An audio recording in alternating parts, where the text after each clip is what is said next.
Assalamualaikum warahmatullahi wabarakatuh, sahabat yang dirahmati Allah.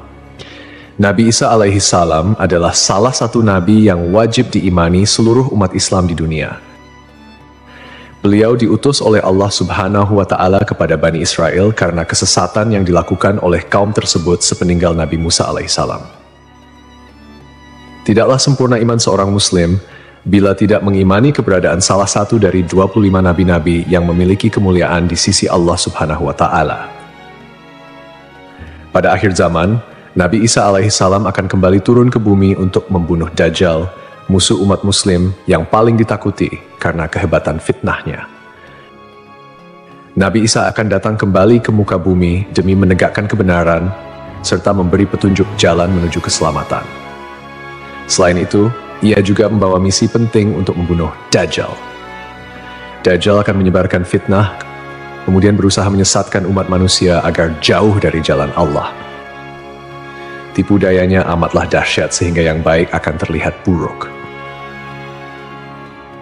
Namun, tahukah Anda mengapa justru Nabi Isa alaihi salam yang ditugaskan Allah Subhanahu wa Ta'ala untuk membunuh Dajjal? Mengapa bukan Nabi Muhammad Shallallahu Alaihi Wasallam yang secara syariat sebagai junjungan seluruh umat Muslim di dunia? Sejatinya, hanya Allah SWT yang tahu alasan mengapa mengutus Nabi Isa untuk membunuh Dajjal.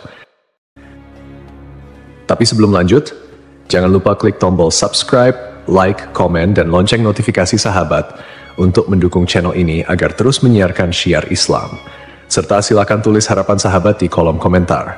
Semoga semakin banyak yang mengaminkan, maka makin cepat terkabul. Membuktikan Nabi Isa masih hidup. Alasan pertama yaitu membuktikan bahwa Nabi Isa masih hidup.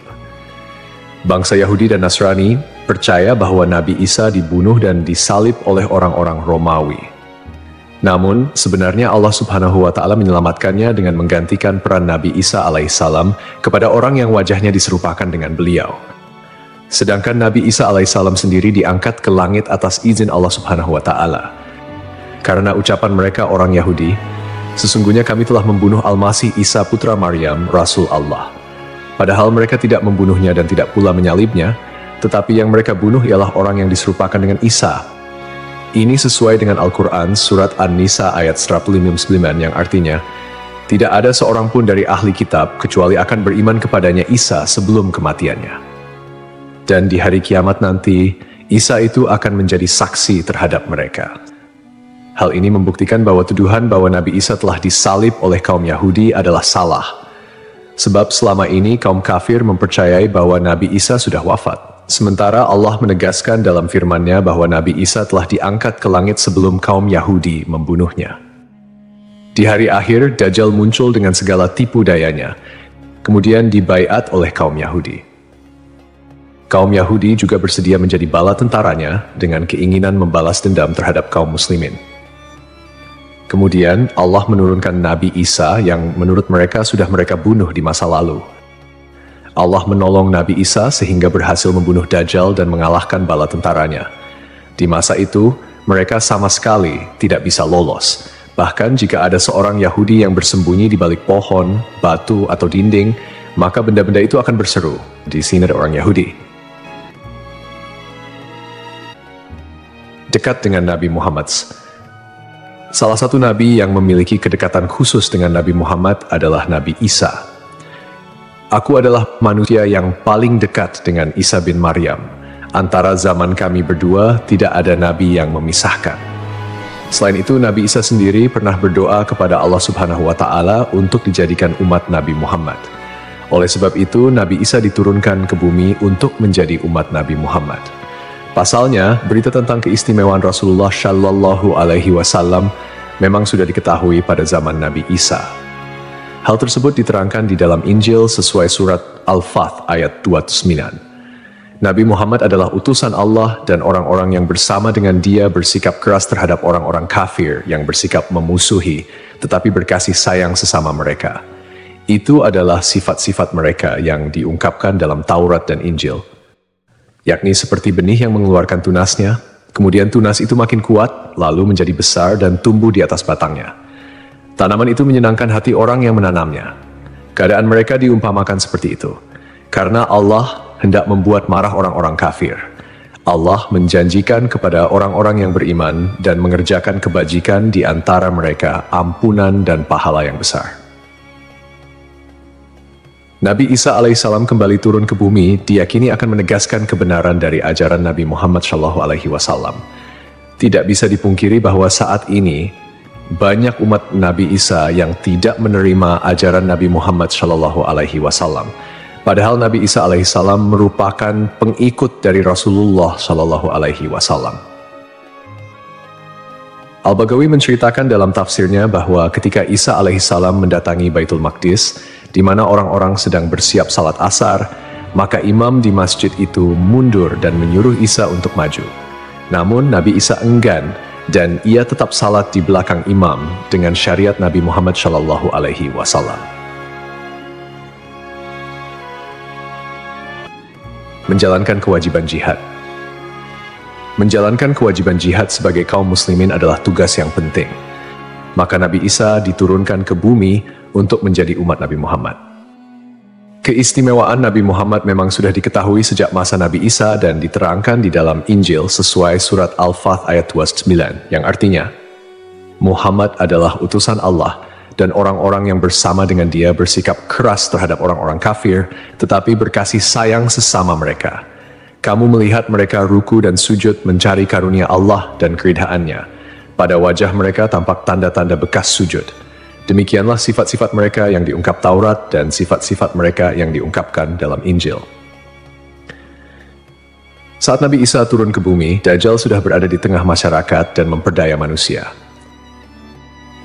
Sebagai kaum muslimin, Nabi Isa berkewajiban untuk berjihad melawan Dajjal dan bala tentaranya. Menjalankan kewajiban jihad. Allah Subhanahu wa Ta'ala memilih Nabi Isa alaihissalam untuk membunuh Dajjal sebagai bentuk penegasan terhadap kebenaran agama Islam. Sebagian umat Nabi Isa masih belum menerima ajaran Nabi Muhammad dan masih memandang Nabi Isa sebagai anak Allah Subhanahu wa Ta'ala, walaupun Nabi Isa sendiri menolak klaim tersebut. Nabi Isa sebagai nabi yang jarak paling dekat dengan Nabi Muhammad. Keduanya merupakan tokoh yang unik dalam perjalanan kenabian. Tidak ada nabi yang diutus oleh Allah Subhanahu wa Ta'ala di antara masa hidup Nabi Isa dan Nabi Muhammad. Oleh karena itu, Allah Subhanahu wa Ta'ala mengutus Nabi Isa untuk membunuh Dajjal dan menghapus seluruh agama selain Islam. Tujuannya agar umat Nabi Isa menyadari kesesatan pandangan mereka dan beriman kepada Allah Subhanahu wa Ta'ala serta Nabi Muhammad sebagai nabi terakhir. Tindakan ini juga menggambarkan bahwa agama Islam adalah agama yang benar dan sempurna, mengintegrasikan ajaran-ajaran para nabi dari sebelumnya. Agama Islam sebagai agama rahmatan lil alamin yang membawa kedamaian, keadilan, dan kesejahteraan bagi seluruh makhluk. Nabi Isa diberikan mukjizat luar biasa seperti menghidupkan orang yang telah mati, menyembuhkan orang buta dan sakit, serta berbicara di buayan hingga dapat menciptakan burung dari tanah liat. Nabi Isa sebagai penyempurna dari ajaran sebelumnya menyampaikan bahwa setelahnya akan muncul seorang utusan terakhir, yakni Nabi Muhammad. Nabi Muhammad, nabi yang paling mulia dan utama di antara semua nabi. Beliau dianugerahi mukjizat terbesar, yaitu Al-Quran, yang merupakan firman Allah Subhanahu wa Ta'ala yang tidak dapat ditiru ataupun diubah oleh siapapun. Selain itu, Nabi Muhammad juga memiliki syafaat, yaitu pemberian ampunan kepada umatnya di hari kiamat. Melalui perbuatan membunuh Dajjal, Nabi Isa akan memperkuat dan menegaskan kemuliaan Nabi Muhammad, mengakui kedudukannya sebagai nabi penutup zaman. Tidak hanya Al-Quran, Nabi Muhammad juga diberikan mukjizat lain seperti membelah bulan dan air mengalir dari jemari tangannya. Perjalanan Isra dan Miraj serta mampu bersabda dalam berbagai bahasa. Mukjizat-mukjizat ini menunjukkan kekuasaan Allah yang melampaui batas akal manusia. Sementara keistimewaan Nabi Muhammad sebagai utusan Allah yang paling sempurna semakin terungkap, akhlak mulia, kejujuran tak tercela, keberanian luar biasa, dan kepedulian yang mendalam terhadap umatnya juga menjadi bagian dari kepribadian Nabi Muhammad. Beliau adalah uswatun hasanah, telan baik bagi seluruh manusia. Hubungan dekat Nabi Isa dan Nabi Muhammad terlihat jelas, di mana Nabi Isa adalah nabi yang paling mendekati masa kenabian Nabi Muhammad tanpa ada nabi lain yang diutus oleh Allah antara keduanya. Nabi Isa bahkan menyampaikan kabar tentang kedatangan Nabi Muhammad sebagai nabi terakhir. Beliau mengakui bahwa Nabi Muhammad adalah nabi penutup para nabi dan menyatakan persaudaraan di antara mereka, cinta dan saling menghormati.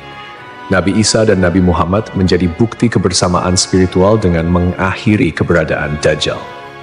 Nabi Isa secara simbolis menegaskan kemuliaan Nabi Muhammad dan menghormati sebagai nabi akhir zaman. Untuk dikembalikan ke tanah. Alasan selanjutnya, Nabi Isa alaihissalam akan dikembalikan ke bumi sesuai kodrat manusia yang tercipta dari tanah.